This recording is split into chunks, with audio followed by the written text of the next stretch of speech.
Hello, I'm Jordan Guth, SoundStage podcast host, videographer, and creator of the Practical Audiophile series, here to tell you what's new on the SoundStage network for July 1st. Over at SoundStage Australia, reviewer Barry Johnston's vast experience in music production and recording studio design makes him the ideal candidate to assess the recently released Harbeth NLE1, a two-way active monitor available in a variety of finishes. Barry writes that the NLE1 is lively, detailed, smooth in the extreme without sacrificing resolution, and when paired with a quality subwoofer in an appropriate room, it delivers a performance that has no right to exist at this size. He concludes his review by simply stating, "I love them, no further qualifications."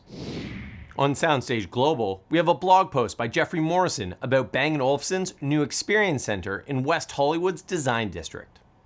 During his pre-opening VIP visit, Jeffrey checked out some of B&O's most ambitious designs, including the BeoLab 90 active speaker system and BeoVision Harmony TV, as well as past products from this storied Danish brand, such as the BeoLit portable radio and BeoSystem 9000 CD changer.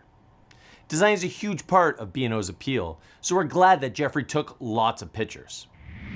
On SoundStage Ultra, you can read Phil Gold's review of the Clarus Concerto Mark II power conditioner. The Clarus Concerto Mark II power conditioner satisfied my primary criterion, Phil writes. It did no harm. It preserved dynamics, transient attack, scale, and image specificity while lowering the noise floor and improving refinement compared to a direct wall connection. For his monthly editorial, Jason Thorpe outlined some highlights from his trip to Vienna to cover high-end 2026. These include some absolutely wild loudspeakers and turntables, an afternoon at the Schweizer House Beer Garden, and of course, the city itself. On SoundStage Access, senior editor Dennis Berger reviews Vincent Audio's SV500MK hybrid integrated amplifier. Designed in Germany and built in China, the SV500MK combines a tubed input stage with a solid-state Class AB output stage that can crank out 50 watts per channel into 8 ohms. Dennis says the SV500MK has some sonic quirks that some people will really dig. There aren't many amps I can think of that have distinctive sonic fingerprints, Dennis concludes. This one does. For his monthly editorial, Dennis describes how he put together a new PC for gaming, music listening, and audio production. With prices for RAM, GPUs, SSDs, and other parts going through the roof, keeping costs down was a challenge. Dennis writes, "It's still possible to value engineer a really great machine that should last me through these dark times and beyond, with a few modifications here and there. And if I could do it, you can too." In a new System 1 review, SoundStage founder Doug Schneider checks out the 1610 Tower 8 speaker from Norway's Arendal Sound. The 1610 Tower 8 is a three-way bottom-ported design with three 8-inch aluminum cone woofers, a 5-inch carbon cone mid-range driver, and a 28mm magnesium aluminum dome tweeter. After auditioning a pair of 1610 Tower 8s in his living room system, which is used for music, and in his media room system, which is mainly for movies and TV, Doug concludes that this new floor stander occupies the sweet spot in Arendal's lineup.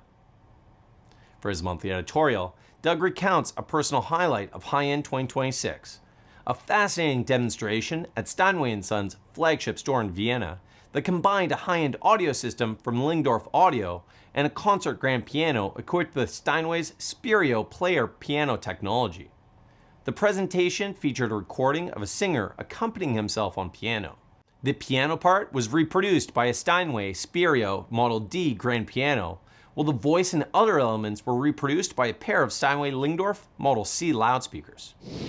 On SoundStage Simplify, senior editor AJ Wykes reviews Fosi Audio's ultra-affordable S3 string preamplifier. The S3 has HDMI ARC, optical digital, and line-level analog inputs, plus a built-in streamer that supports Apple AirPlay 2, Google Cast, Spotify Connect, and Tidal Connect. AJ identified some shortcomings that he hopes will be addressed via firmware updates, but found the hardware to be well featured and well implemented. For his monthly Pulse column on SoundStage Experience, music editor Joseph Taylor presents the second part of his list of recommended albums from the 1980s. In future columns, Joseph will discuss must-hear recordings from the 1990s and 2000s.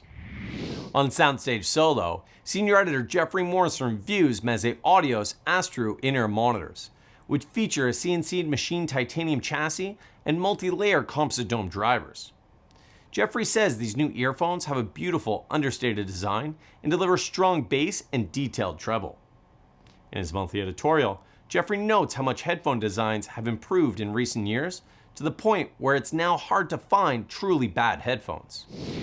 Here are some reviews and features you can look forward to on the SoundStage network. Coming to SoundStage Access on July 15th is Al Griffin's review of Project's debut Reference 10 turntable. And on SoundStage Ultra, you could read Jason Thorpe's review of Ortofon's MC90X moving coil cartridge. On August 1st, SoundStage Simplify will have a review by AJ Wykes of Denon's flagship tabletop music system, the Home 600. Thanks for watching and see you on July 15th.